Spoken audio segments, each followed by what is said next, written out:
Woo! All right, finally got the axles mounted, and I am in love with this bully, which you can't even call it a bully anymore. So yeah, there's honestly nothing on here anymore that is bully material. You got the JN80 Customs chassis. You got Dlux shocks, and now we got the new Dlux axles, super light axles. Scratch that. It still has bully links. So yeah, there is a little bit of bully left in it. And bully tires. Forgot about that too. But yeah, just a little quick video on my experience with installing the Dlux axles on everything. And if anyone's interested in getting a set of these Dlux axles, yeah, just my 2 cents on these. So to start with, sorry I look rough. I've been up since like 5 o'clock this morning. I hit up a car show about an hour and a half away. Well, probably an hour, but that's neither here nor there because this is about the RC car. But basically, yeah, I'm super tired. Yep, been up super early and having to push this wheelchair at the car show in 90-degree heat. Holy shit, it's a fucking workout. Pardon the language. So I was tired of snapping axle shafts with the bully axles, and so on the MOA page on Facebook, everybody said Dlux axles are the way to go, and they are a bit pricey, but after running them for the last few battery packs, I would have to say, yeah, the guys were telling the truth. These things are an absolute beast, super beefy, and they do offer a 8mm shaft where you can drill out your stock bully tubes, but I really didn't feel like doing that. I just went ahead and went with the complete axle setup, and I'm kind of glad I did. Went ahead and got the brass steering knuckles also, so the overall weight is probably 40 grams more than a stock bully axle, which after running it yesterday is tremendous. Holy cow, this thing done a few lines that it's never done before.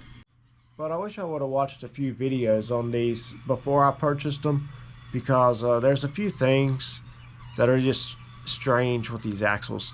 Number one, there's no lug nuts. So they're held on by a set screw and a pin. So basically when you want to change tires, you're going to have to take off the 3 bolts that hold the hubs on. And I don't know, to me that's just a nuisance, having to take out 3 bolts every time you want to swap tires. And the only other issue I ran into was the battery tray.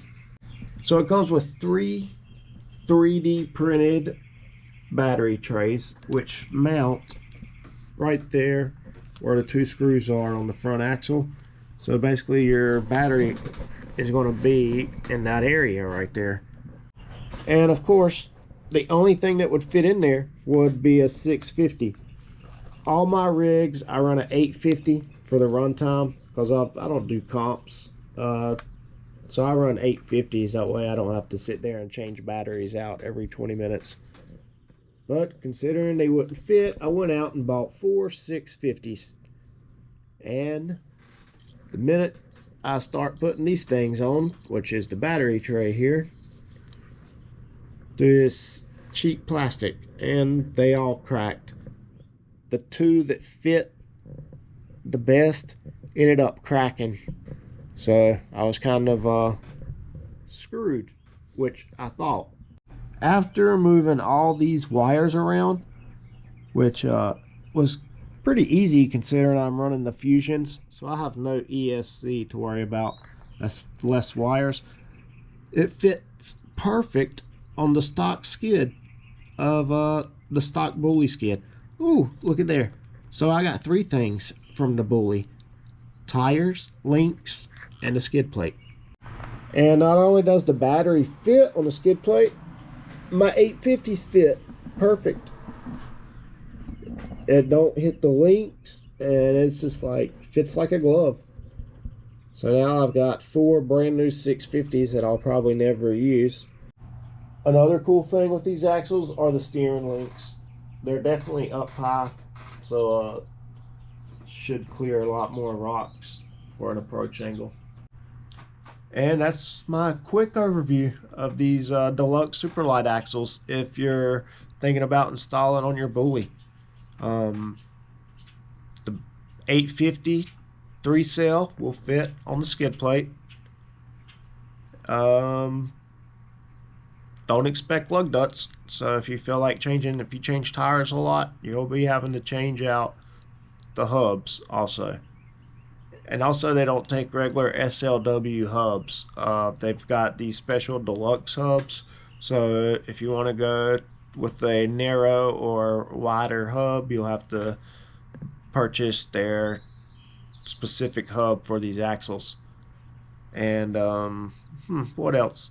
How about the pinion? Yeah, let's go over that real quick. If you're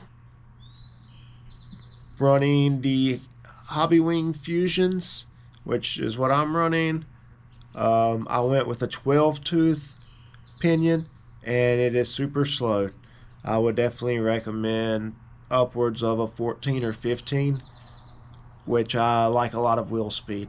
If I'm climbing a rock and I can't get up it, I'm definitely a send it type of guy. And with a 12-tooth, it barely gets the wheels a spinning. But yep, hope you liked the video.